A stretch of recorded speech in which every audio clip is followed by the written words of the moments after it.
Okay, can you hear me? Yep. Okay. So let's start. Uh, so what's relevant for this talk is that I used to work for almost 19 years in a software vendor company. So we shipped our software to banks and we didn't have access to the production system. So we had to learn how to analyze and understand why it's breaking on client systems. And during that time, every developer had to be kind of full stack developer taking care of the operating system, database, and whatever network. So right now I work in kind of more modern startup, but we still do not have access to production system because it's fintech and high risk. So I have to learn how to get around it. And so I also do a lot of projects and do some cybersecurity. But I want to start with a disclaimer. So I have a tendency to select problems and to look for problems. So it doesn't mean that every company I work for struggles with huge issues and the code doesn't work. It's just me. If I see a single 500 that goes away after a refresh, I have to know why it was 500. What broke there. So let's start with the basics. So this is really scary. There's this guy called Brendan Gregg. He writes books about mostly performance tuning, but a lot of tools he mentions, a lot of techniques he mentions also help to understand what is happening with the software. And I will be using some of these tools here in the talk, and I use some of those as well in my kind of day-to-day life. So let's start with something that is kind of more static and more available to everyone. So it's the process file system. What is interesting is that we all have idea of Linux and Unix being a operating system where everything is a file, but this is actually not true. So the process file system where the processes are exposed as files only came in Unix version 8, and it's around 1984. So it wasn't there from the day one. It was quite a late addition because some of the more fundamental Unix features came even before that. So there is a link where kind of you can read more about process file system. It is different from Unix to Unix. So I will be covering Linux. So the first thing is the current working directory of the process. So if you know the process ID, you can go into this /proc process ID and then current working directory. And this is useful whenever I connect to the system, I see that some Python processes are running.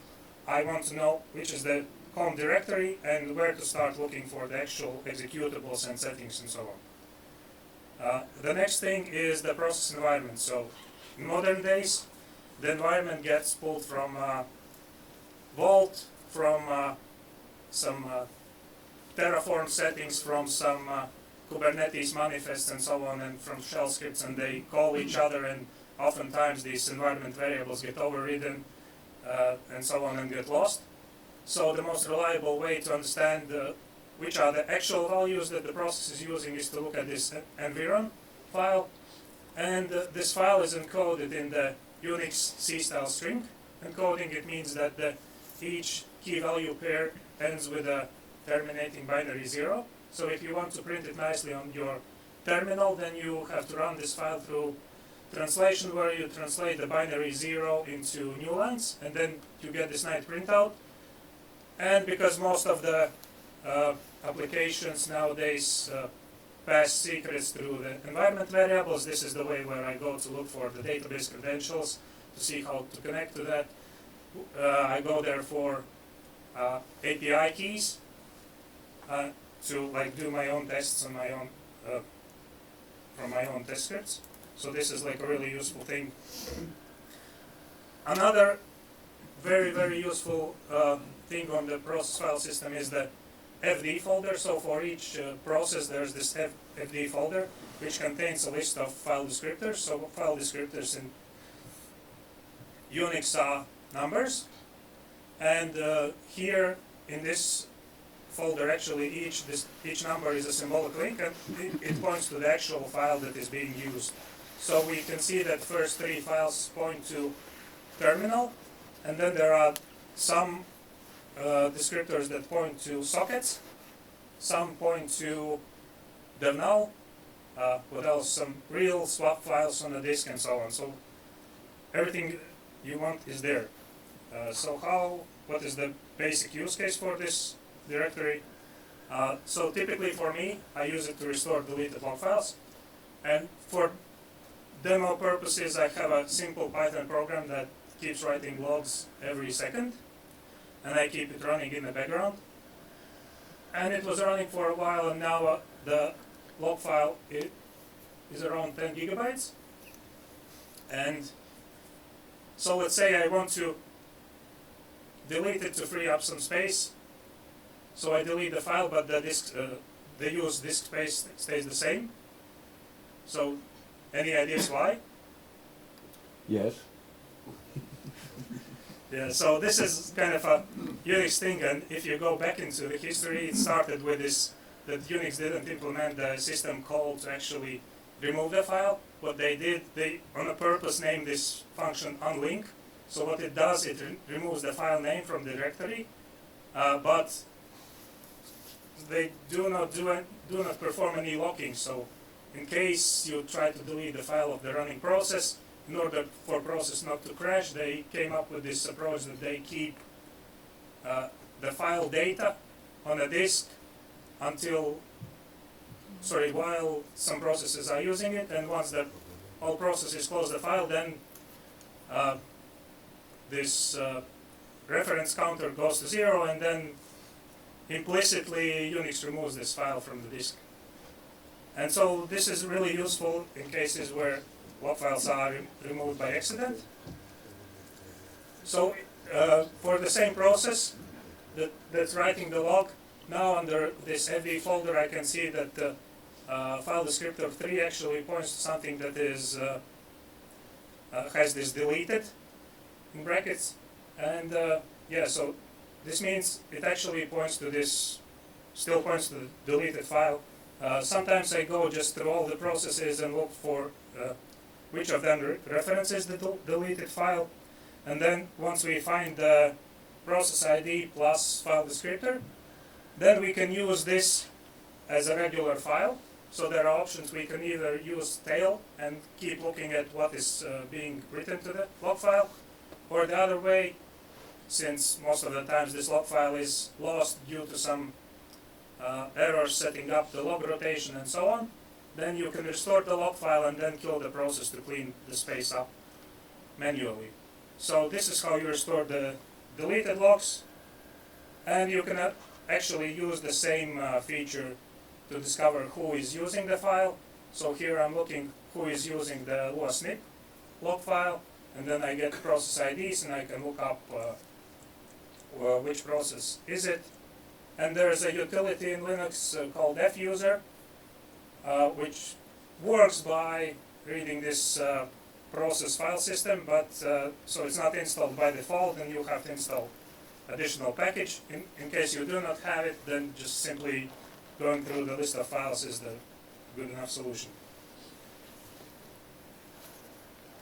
So that was kind of static information about the process. Now let's do some tracing. And why tracing? It's because number one, back in the days we didn't have access to the actual system, so we couldn't use the debugger there. And strace and tracer programs in general have this nice feature. You give a command to the admin runs it for a while and then sends you the output, and it's fine. So what does strace? Strace traces system calls into the Linux kernel, and it works for any application. Is it written in Python, Golang, whatever language, Java, Scala, so on? It works. And you can treat your application as a black box and just look at the system calls and try to figure out what it does. One of the nicest things is if you want to trace your own processes, you do not need to have root access. So this is unlike all other tools like perf and bpf trace. So if I want someone else to run it, they will most likely trust the tool which does not require root access. And probably my personal favorite thing is that now with the containers and Kubernetes, you oftentimes have to do something from these containers, and the strace is not installed there, but you can actually fetch the binary and fetch a single package containing libraries, and then you can easily run it in any environment, so you do not need the root access to install it on your system. So this is also nice. So how do you use it? So the basic command, this is kind of longer version, but I typically use a bit shorter just to show you the idea. strace -f means it will trace all threads and all processes spawned by the application. -ttt, it prints a very detailed timestamp so I can use it for timing information. -o sends output to a specific file.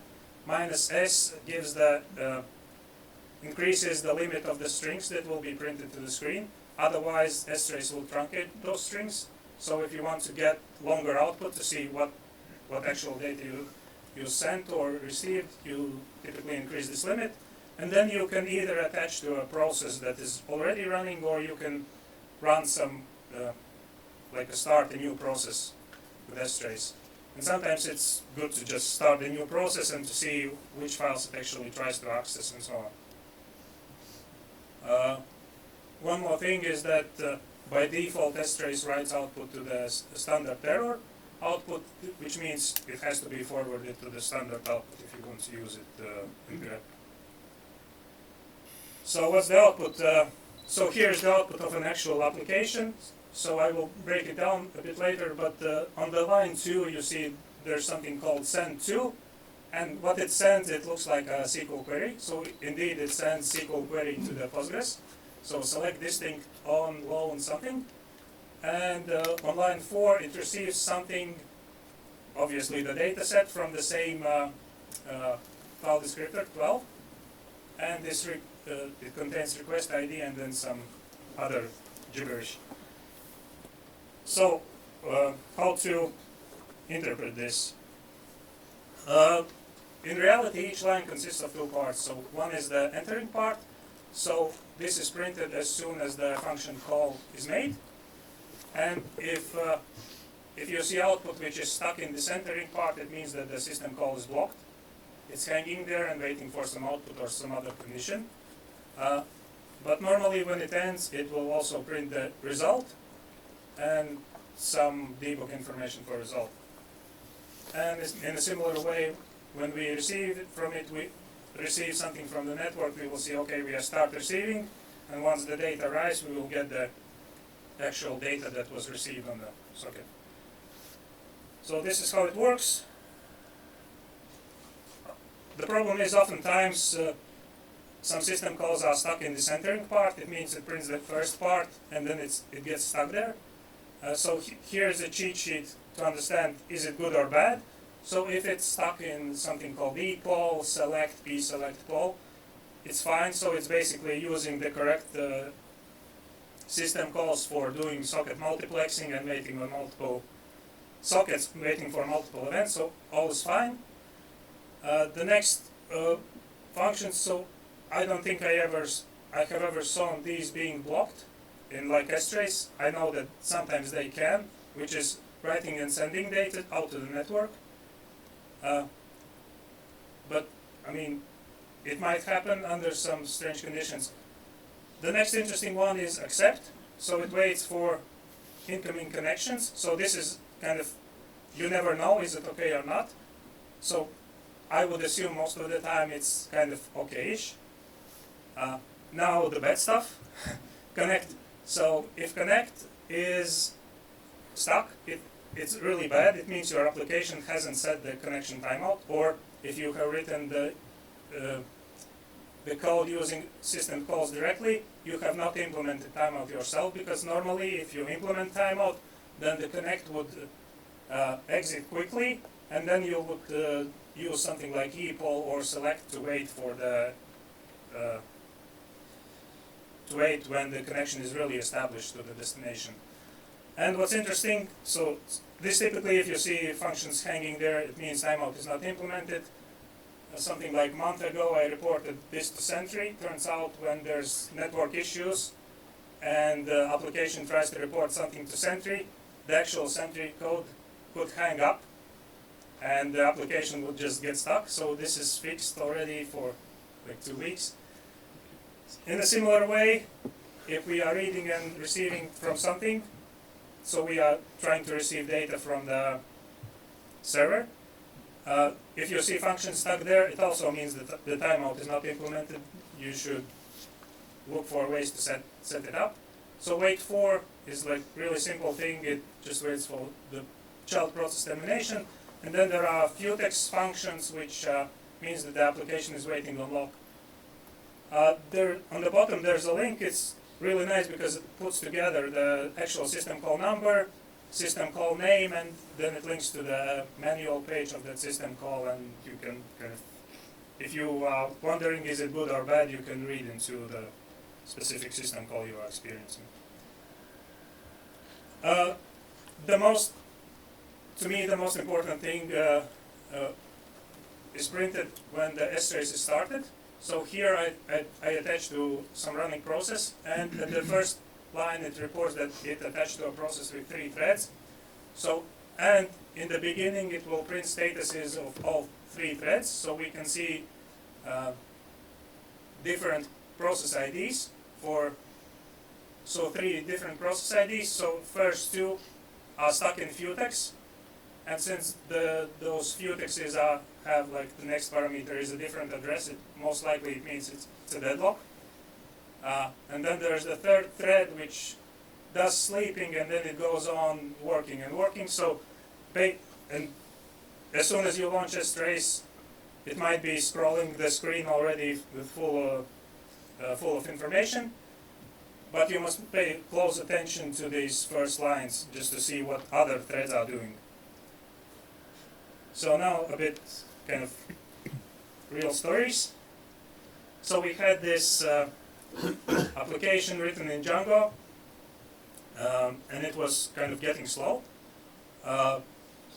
And the tasks that should be processing data, let's say in 5 minutes, it was taking half an hour or more. So luckily we could connect to the server. On the server, the CPU load was not great, but it was typical for that application. It was actually quite high, but it's normal.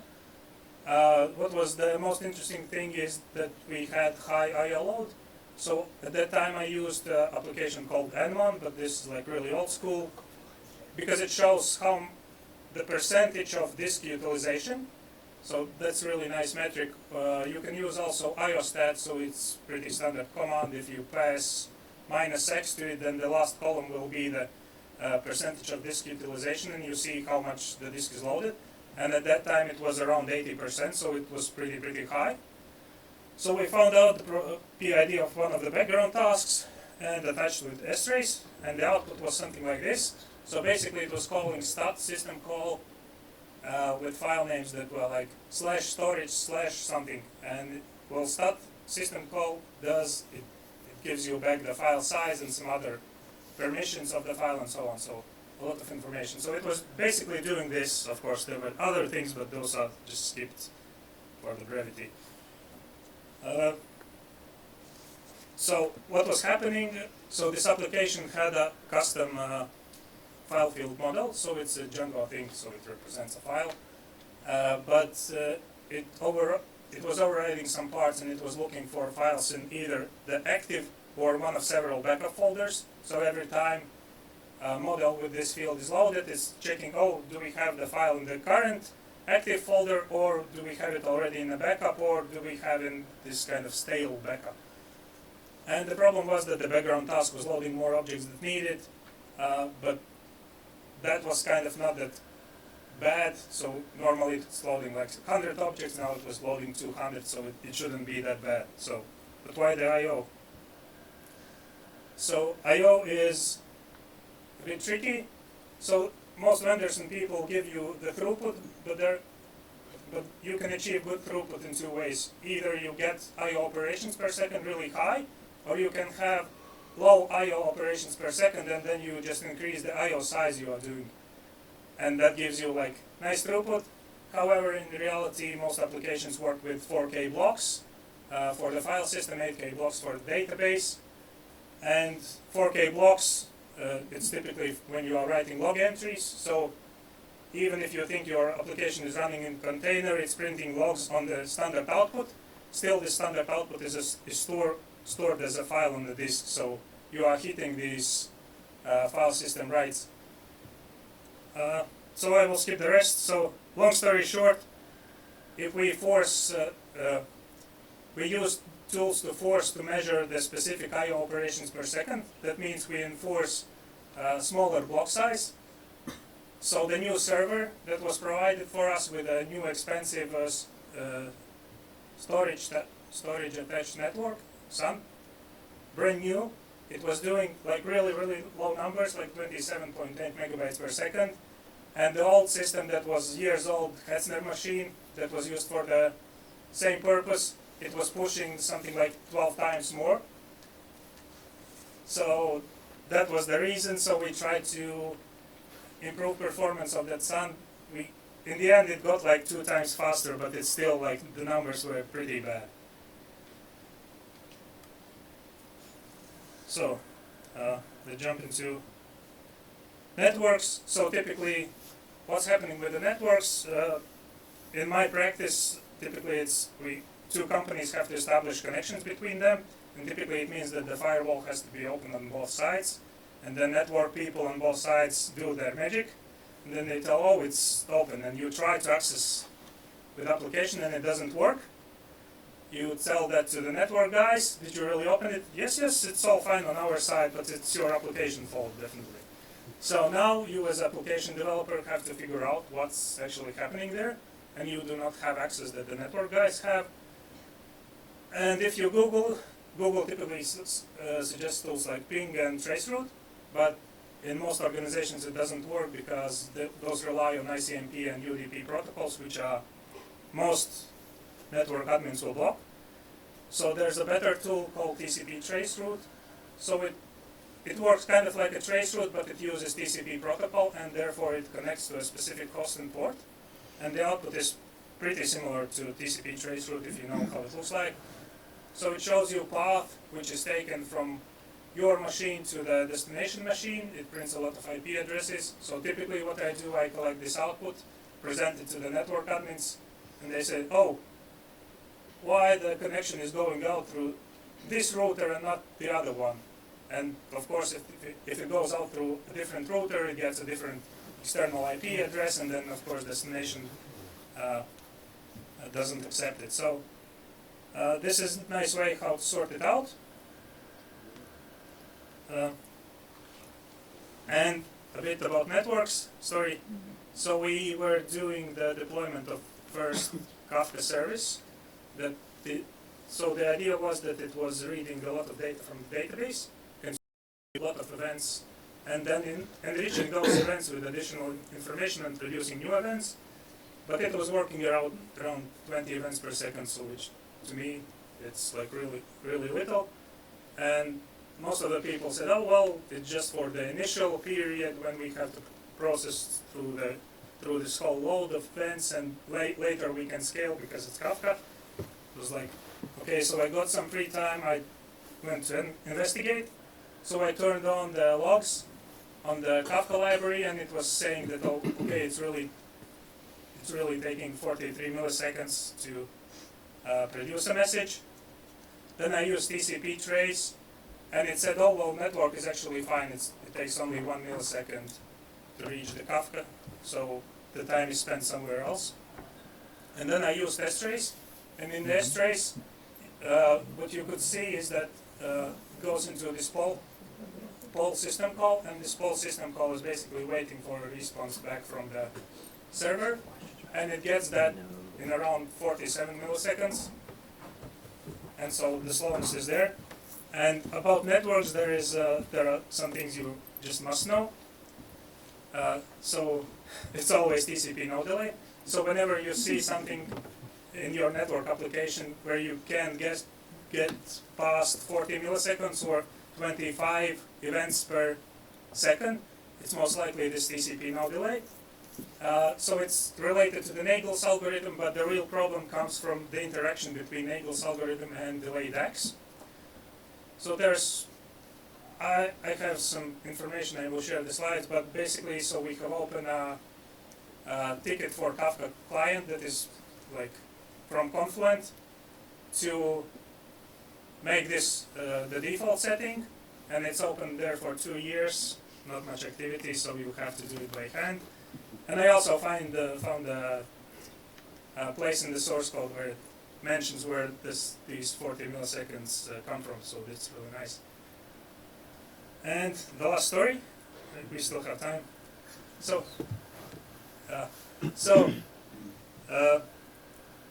there was a timeout issue, so that we had Python server doing some heavy calculations, and then we had a Scala client consuming the results. It was running in Kubernetes, so it was running fine in developer environment on laptops, but it was not running on Kubernetes fine. So, and the idea was that there was a single request, you submit a date, and then you wait for calculations to happen, and it might take minutes or more. But that was the way how it worked. So the problem was small requests took like 30 seconds, minute, 2 minutes, 3 minutes, it was fine. As soon as it started taking like 5 minutes, it didn't respond for 2 hours, and then it timed out. And the nice thing was that it was working with curl, even if you run it from the container. So what to do there? So whenever curl works, you have to ask, what would curl do? Because it's the golden source of truth, how to do network programming. So you can see that it sets TCP no delay, so it takes care of the Nagel, but it also sets these keep alive parameters. And why does it do so? It's because the Linux defaults are really, really bad. So what Linux does is it sends the first keep alive packet after 2 hours of inactivity, so that's really too much. And then it waits for 75 seconds. If it doesn't receive response, then it sends it again, and it does so 9 times before saying that connection is dead. And actually, if you ask me why I'm talking about Scala at Python conference, it's because the Python is not much better. But I have to give that Python is better because it does the TCP no delay in some URL lib, unlike Confluent Kafka does. So Python is a bit better than Kafka. So what was happening is that there was some firewall or gateway that was dropping connections after 5 minutes of inactivity. Client doesn't receive the notification that the server has closed the connection, and then server can deliver the response, and then client starts sending these keep alives, and after some time it's marked as timed out. And of course that was a crazy case, so nobody should have these long-running HTTP connections, so that's the wrong tool for the problem. However, we all have long-running TCP connections, so typically database connection, and you have to set these keep alive parameters there, because the Linux defaults are really bad. And the way I solved it for this Scala application, and you can do it for any application if you do not want to dig deep and find where you can get socket to set these parameters on the socket, you can just use this library. You load this library before the process starts, and then it just sets these parameters for you on all sockets. So it's kind of a brute force approach. And it's all fine until you come to Kubernetes, and sometimes the Kubernetes admins use some nice service meshes, which are actually layer 4 proxies, which means it intercepts the connection, and between application and linkerd proxy, there is keep alive set that properly, but once the linkerd establishes connection to the target database, it uses the Linux defaults, and that sucks. Yeah, so that's the reason why we got rid of linkerd. And so that's all. So in the summary, this process contains a lot of goodies, so there are even more. I use strace as debugger for any black box application. I do not care how it's written. I will debug anything. In the same way, I use TCP traceroute. Again, I do not have access to the networking tools, but I use this to discover what's working. Then you should set timeouts for everything. Remember this 40 millisecond magic number whenever you see it. Fix your keep alives. and also know the root cause of the disk I/O. It's because just for the fact of knowing. So you might have performance problems, and you might think that, oh, okay, we need to scale out, we need to introduce read-only replicas and so on. But in reality, it might be that your cloud database is really, really slow, and it's, spoiler alert, it is. So that's it. Yay. Thank you. Big round of applause.